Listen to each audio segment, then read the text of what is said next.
Hello दोस्तों, welcome to Adda 24/7 Regulatory Bodies and Association channel. I'm your mentor Veer and I'm here with a very important and very interesting video for the RBI Grade B 2024 aspirants. जी हाँ, आप लोगों के लिए मैं लेके आया हूँ previous year phase 1 cut off analysis.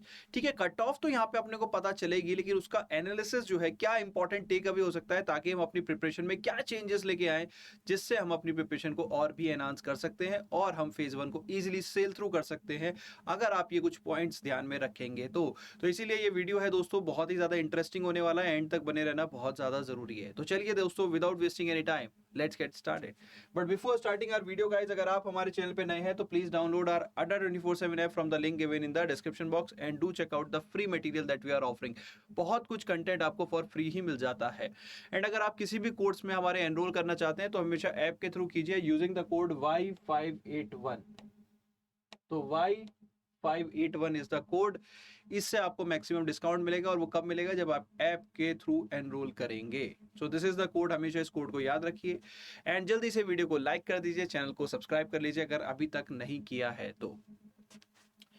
चलिए दोस्तों, आते हैं कट ऑफ पे। तो आपके लिए मैंने यहाँ पे पूरा एक चार्ट लगाया हुआ है 2019 से लेके 2023 तक। ये हमारी 2019 की कट ऑफ है, ये हमारी 2021 की कट ऑफ है। 2020 में एग्जाम हुआ नहीं था because of obvious reason, Covid था। ठीक है, फिर ये हमारी 2022 की कट ऑफ और ये हमारी 2023 की इस साल की कट ऑफ फेज 1 की। मैं सिर्फ फेज 1 की कट ऑफ का एनालिसिस आपको यहाँ पे लेके आया हूँ क्योंकि फेज 1 एक ज्यादातर बच्चे जो हैं, अगर लाखों बच्चे अपीयर होते हैं एग्जाम में तो सिर्फ 3 से 4 हजार बच्चे फेज 2 में जाते हैं। तो क्या उनकी प्रिपरेशन में क्या डिफरेंट हो सकता है, आप अपनी प्रिपरेशन में कैसे चेंजेस ला सकते हो ताकि आप उन 3 से 4 हजार बच्चों में आ सको? क्योंकि पहले फेज 2 में जाना इंपॉर्टेंट है। ठीक है, पहले फेज 1 तो ठीक है, हम तैयारी तो फेज 2 की लेके चलते हैं, लेकिन पहले फेज 2 में आने के लिए हमें कुछ ना कुछ फेज 1 के लिए क्वालिफाई करना पड़ेगा। तो उसी को रिगार्डिंग आपके कुछ पॉइंट्स हैं। ये सिर्फ देखने को बड़े नंबर्स नजर आते होंगे दोस्तों, आपका ध्यान कहाँ जाता है? आपका ध्यान जाता है यहाँ पे, ये जो नंबर्स होते हैं जो फाइनल कट ऑफ थी। लेकिन इस फाइनल कट ऑफ से पहले भी कुछ नंबर्स हैं जो आपको ध्यान में देने होंगे। ये नंबर बहुत कुछ हमें बताते हैं, चिल्ला चिल्ला के हमारे एग्जाम की एक ओरिएंटेशन हमें देते हैं कि हमें एग्जाम में किस तरह की अप्रोच रखनी है। तो दोस्तों, सबसे पहले 2019 की अगर मैं कट ऑफ देखूं तो 2019 में जो पैटर्न होता था तब कट ऑफ थी 122 नंबर। तो पेपर बहुत इजियर साइड आया था और ये अब तक के आरबीआई की सबसे इजी पेपर में से एक था जो कि फेज 1 में पूछा गया था। ठीक है, ये जो मैं बता रहा हूं ये ध्यान से सुनिएगा। ये paper one of the easiest paper था। इतनी हाई कट ऑफ 2000 ना 16 में गई ना 17 में गई। कट ऑफ जो थी वो 100 105 के आसपास रहती थी, 96 या, लेकिन 2019 में 122 कट ऑफ गई थी जो कि one of the highest cut off है आरबीआई के पेपर्स की फेज 1 के रिगार्डिंग, अगर पिछले 5 से 10 साल के अगर हम कंपैरिजन कर रहे हैं तो। ठीक है, फिर 2021 में पैटर्न चेंज हुआ। ठीक है, pattern change in the sense paper को डिफिकल्ट बनाया गया। पहले क्या होता था, यहाँ पे सेक्शनल टाइमिंग नहीं होती थी 2019 तक, फिर यहाँ पे सेक्शनल टाइमिंग इंट्रोड्यूस की गई। यहाँ पे मैं इंपॉर्टेंट टेक आपको देने वाला हूं, ध्यान से सुनना। तो कट ऑफ हमारी बहुत कम हो गई, 66.75। तो दोस्तों यहाँ पे क्या होता था, यहाँ सेक्शनल टाइमिंग नहीं होती थी 2019 में और यहाँ पे सेक्शनल टाइमिंग होती है। तो अगर आप देखो, ऑब्जर्व करो, जो पेपर बहुत इजी था तो उस टाइम पे भी जो सेक्शनल कट ऑफ थी वो बहुत हायर साइड नहीं होती थी, अगर एक्सेप्ट जनरल अवेयरनेस की कट ऑफ थोड़ी सी 20 मार्क्स थी आउट ऑफ 81 है, 25%। यानी कि किसी भी पेपर की कट ऑफ अगर आप देखोगे इंडिविजुअली 25% से ज्यादा कट ऑफ नहीं हो सकती। आप देखो, ये भी 25%, ये भी 25%, ये भी 25%। ओवरऑल कट ऑफ, तो सेक्शनल कट ऑफ जो अभी तक की हाईएस्ट रही है वो 25% रही है। देन अगर हम आते हैं 2021 के पेपर में, तो पेपर बहुत ही ज्यादा डिफिकल्ट आया और यहां पे पेपर का डिफिकल्टी लेवल बढ़ा दिया गया था। तो और यहां पे सेक्शनल टाइमिंग भी इंट्रोड्यूस कर दी गई थी। तो यहां पे अगर आप देखोगे तो कट ऑफ की जो परसेंटेज है दैट इज अराउंड 20% के आसपास सेक्शनल कट ऑफ की है। ठीक है, यहाँ पे ये 6 मार्क्स, यहाँ पे 6 मार्क्स, यहाँ पे आप ये 12 मार्क्स और यहाँ पे ये 16 मार्क्स। तो ये 20% यहाँ पे सेक्शनल कट ऑफ रखी गई है ओवरऑल पेपर की। इसके बाद जब पेपर का लेवल और भी डिफिकल्ट हुआ है 2022 और 2023 में, तो जो सेक्शनल कट ऑफ रही है वो 15% रही है दोस्तों, दोनों बार 15% आप देख सकते हैं, 4.5, 4.5, 9 एंड 12। तो ये 15% बैठती है ओवरऑल सेक्शनल मार्क्स के। तो ये यहाँ से हमें सीखने को क्या मिलता है? यहाँ से हमें सीखने को मिलता है कि जो आपकी किसी भी हालत में पेपर कितना इजी आए, पेपर कितना डिफिकल्ट आए, ठीक है, आपकी जो सेक्शनल कट ऑफ रहेगी वो 15 से 30% के बीच में रहेगी। 30 तो मैंने बहुत ज्यादा बोल दिया भाई, क्योंकि 2019 का पेपर सबसे इजी पेपर था, तो उस टाइम पे 25% थी, तो मैं 30 तो एक एक्सट्रीम, एक अनबिलीवेबल, अनरियलिस्टिक सिचुएशन बोल दी। आप 25% ही मानो, आप ये 25% ही मानो। तो जो आपकी सेक्शनल कट ऑफ है, क्योंकि बहुत सारे बच्चे सेक्शनल कट ऑफ को लेके परेशान रहते हैं, तो आपकी सेक्शनल कट ऑफ जो रहेगी वो 15 से 25% के बीच में ही रहेगी। अगर पेपर और डिफिकल्ट हुआ तो शायद और नीचे चली जाए, लेकिन सेक्शनल कट ऑफ जो है वो 15 से 25% के बीच में ही रहेगी। दैट मीन्स बहुत सारे बच्चे जो हैं वो डरते हैं, सर मेरा क्वांट्स अच्छा नहीं है। क्वांट्स अच्छा नहीं है बेटे, तो तुझे सिर्फ इतना करना है कि तुझे 7 से 10 क्वेश्चन करने हैं। तुझे बस इस अप्रोच को लेके चलना है कि तुझे 7 से 10 क्वेश्चन 30 मिनट में करने हैं, और वो सही सही करने हैं, क्योंकि कभी भी तेरी कट ऑफ 7.5 मार्क्स से ऊपर नहीं जाने वाली सेक्शनल कट ऑफ, चाहे पेपर कितना ही इजी आ जाए। क्योंकि 2019 का अगर आप पेपर देखो तो उसके लिए तो एक्सट्रीम सिचुएशन 30% ले ले तो 9 मार्क्स से ऊपर नहीं जाने वाली। तो 7 से 10 क्वेश्चन तुझे पूरे पूरे सही करने होंगे। जो करंट ट्रेंड चल रहा है उस हिसाब से 7 से 10 क्वेश्चन तू कर ले। ये तो अपने मॉक्स में ये आदत बना कि तू 7 से 10 क्वेश्चन सही एक्यूरेटली कर पा रहा है कि नहीं कर पा रहा। तुझे 30 में से 15 या 20 नहीं लाने। तेरे लिए अगर सेक्शनल टेस्ट क्वांट्स डिफिकल्ट है तो तेरे को सिर्फ इतना करना है कि सेक्शनल कट ऑफ क्लियर करने की कोशिश करनी है। तो अपने को कितने 7 से 10 क्वेश्चन लाने की कोशिश करनी है, सही करने की कोशिश करनी है।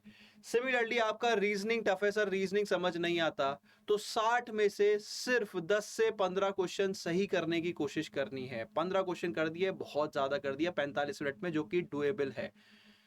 You have to learn the art of elimination. हर चीज आपको नहीं करनी, आपको चीजों को छोड़ना सीखना होगा। इस साल की जो सक्सेस स्टोरी आ रही है वो आप लोगों के साथ शेयर भी कर रहे हैं हम धीरे धीरे, और बहुत सारी सक्सेस स्टोरी अभी आएंगे भी, तो आपको ये पता चलेगा धीरे धीरे कि उन बच्चों में क्या डिफरेंट था। उन्होंने कभी हर चीज करने की कोशिश नहीं की, लेकिन जो उन्हें आता था वो उन्होंने 100% देने की कोशिश की है।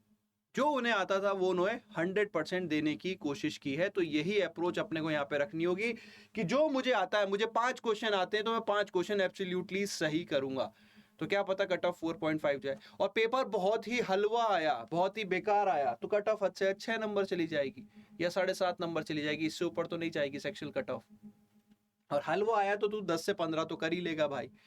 तो तू डिफिकल्ट सर्कमस्टेंसेस में 7 से 10 सही क्वेश्चन करने की आदत डाल क्वांट्स में। सिमिलरली रीजनिंग में, क्योंकि ये जो टॉपिक होते हैं दो, ये आपको परेशान करते हैं। सिमिलरली अगर करंट अफेयर में देखेगा तो 12 नंबर, तो 12 तो भाई 25 मिनट में बड़े आराम से बन सकते हैं। तो अपने को हर चीज नहीं करनी, हमें यहाँ पे कोशिश करनी है मैं 25 से 30 क्वेश्चन सही बना दूं। तो मेरा यहाँ पे एक, अगर देखो 25 से 30 क्वेश्चन आप जीए में बना पाए, तो 25 से 30 क्वेश्चन मतलब 50% कट ऑफ आप यहीं से जीए से ही कवर कर लोगे। बाकी में सिर्फ आपको बहुत थोड़े थोड़े नंबर लाने हैं।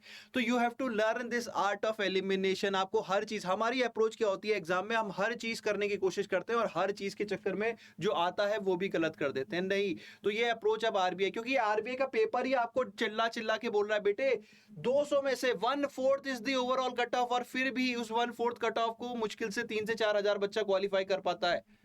क्यों ज्यादा बच्चे, क्यों ये कट ऑफ हर साल गिरती जा रही है? क्योंकि पेपर अपने आप में कह रहा है कि तू बेटा हर चीज नहीं कर सकता, जिस तरह से मैं पेपर सेट कर रहा हूं तू हर चीज नहीं कर सकता, तो तुझे सेलेक्टिव होना पड़ेगा। और यही चीज मुझे कट ऑफ से सीखनी पड़ेगी कि किस सेक्शन, जो मेरा वीक सेक्शन है उसमें मैं कट ऑफ क्लियर कर लूं, और बाकी जो मेरे स्ट्रॉन्ग सेक्शन है नहीं तो मैं उनको स्ट्रॉन्ग बनाऊंगा, ताकि मैं ओवरऑल कट ऑफ भी क्लियर कर लूं। अपने को नजर तो हमेशा ऊपर रखनी चाहिए, लेकिन ये कट ऑफ, मैं कभी कट ऑफ, अपने जो मेरे कैंडिडेट्स होते हैं मैं कभी उन्हें कट ऑफ फोकस करने के लिए नहीं बोलता, लेकिन क्या होता है इससे भी कई बार अपने को एक स्ट्रेटेजी बनाने में हेल्प मिलती है। तो आपको आई थिंक ये जो स्ट्रेटेजी है दोस्तों, ये आपको पता चली हो कि जो आपकी कट ऑफ का ट्रेंड रहता है वो किस तरह का रहता है। हर सेक्शन की कट ऑफ जो है वो ऑलमोस्ट सिमेट्रिक वाइज रहती है। चाहे वो इजी पेपर आए तो 25%, डिफिकल्ट पेपर आए तो 15%। आपके पेपर की जो कट ऑफ रहती है वो 15% से 25% के बीच में ही रहती है। और इस हिसाब से आप अपनी सेक्शनल तैयारी इंप्रूव कीजिए, अपनी ओवरऑल तैयारी इंप्रूव कीजिए, ताकि आप इंश्योर करें कि आप ओवरऑल ज़्यादा से ज़्यादा परफॉर्म कर सकें। अगर आपको क्वांट नहीं आता, रीजनिंग नहीं आता, तो क्यों इनमें एनर्जी इतनी ज़्यादा खराब करनी है? इनमें कट ऑफ क्लियर करने के लिए कंटेंट प्रिपेयर कीजिए और इंग्लिश और जीए में इंप्रूव कीजिए, वहाँ अपना स्कोर ज़्यादा लाइए, क्योंकि ओवरऑल बहुत ज़्यादा नहीं लाना है। हम कहाँ रहे, हम मार कहाँ खाते हैं? बहुत सारे बच्चे ओवरऑल तो कट ऑफ क्लियर कर लेते हैं। मेरे बहुत सारे कैंडिडेट्स लास्ट ईयर 84 85 मार्क्स थे, बट क्वांट, मैं क्वांट पे इसलिए दे रहा हूँ, क्वांट में वो नहीं क्लियर कर पाए सेक्शनल कट ऑफ 4.5 मार्क्स, क्योंकि अप्रोच क्या थी, 10 15 20 क्वेश्चन करने, और जल्दी के चक्कर में वो 5 क्वेश्चन भी सही से नहीं बना पाए। सिर्फ 5 क्वेश्चन भी अगर सही से बना देते तो पेपर हो जाता। तो हमें ये स्मार्ट स्ट्रेटजी सीखना होगी, हमें ये करना होगा कि जो आता है वो अच्छे से आता है। अब जो भी आपको सेक्शन करना है वो 100% एफर्ट्स के साथ करना है, 100% एफिशिएंसी के साथ करना है, नहीं तो एक एक क्वेश्चन भी बहुत भारी पड़ सकता है। सो ये दोस्तों आपको ट्रेंड था जो कट ऑफ के रिगार्डिंग में आपको बताना चाह रहा था, और यहाँ से जो एनालिसिस मुझे आपको देना था वो मैं आपको दे चुका। आई होप ये वीडियो आपको पसंद आया हो, आपको ये फायदेमंद लगा हो, तो इसके अकॉर्डिंग अब अपने मॉक्स लगाने शुरू कीजिए, अपनी स्ट्रेटेजी को चेंज करने की कोशिश कीजिए। और रही बात प्रिपरेशन की, तो अगर आपको अड्डा 24/7 की हेल्प चाहिए इन प्रिपरेशन, तो आप हमारा कोर्स एनरोल कर सकते हैं यूजिंग द कोड Y581। और कैसे कर सकते हैं? जब आप अड्डा की वेबसाइट पे जाएंगे दोस्तों, तो आपको सेक्शन में जाना है regulatory bodies, 1 second, regulatory body section में आप जाएंगे तो यहाँ पे आरबीआई ग्रेड भी आपको मिल जाएगा। तो यहाँ पे हमारा अभी लेटेस्ट बैच जो है वो 5.0 है, इसमें आप एनरोल कर सकते हैं। नहीं तो मेरा पर्सनल सजेशन रहता है कि गो विद द रेगुलेटरी का महापैक जब डबल वैलिडिटी चल रही हो। तो अगर आप ये वीडियो देख रहे हो और उस समय डबल वैलिडिटी चल रही हो, तो प्लीज एंश्योर कि उस समय तुरंत एनरोल करना है आपको इस कोर्स में, ठीक है? सो कोड आप यूज कर सकते हैं Y581, उससे क्या होगा, द प्राइसेस विल फॉल। तो कोर्स लगाने के लिए, कोड लगाने के लिए आपको क्या करना है, कोर्स में जाओ, व्यू ऑफर्स में जाओ, और कोड आप यहाँ पे लगा दीजिए Y581। 1 सेकेंड मैं आपको दिखा देता हूँ लगा के, Y581। As soon as you apply, the prices will fall. The prices will be around 4200 जो अभी शो कर रहा है दोस्तों। तो अगर इस वीडियो के टाइम पे आप इसको परचेस करते हैं तो इस पे ह्यूज डिस्काउंट आपको ऑफर कर रहा है। तो do not miss out the opportunity. 79% discount यहाँ पे नजर आ रहा है, ऐप के थ्रू ये 80 हो जाएगा। तो बहुत ही कम वैल्यू पे आपको ये ऑफरिंग मिल जाएगी। So that is it from my side. This is the time when you want to enrol in any of the course, क्योंकि अब इसके बाद टाइम जैसे जैसे कम होता जाएगा, नोटिफिकेशन आने का टाइम पास आता जाएगा, आपकी प्रिपरेशन इंपैक्ट हो सकती है उससे। सो तैयारी करनी है तो अभी से स्टार्ट कीजिए। So guys, on this note I am wrapping up with this session. I hope this session is fruitful to you. तो कमेंट सेक्शन में जरूर बताइएगा कि आपको और किस टॉपिक पे वीडियो चाहिए। So for now I am your mentor वी नाउ, साइनिंग आउट।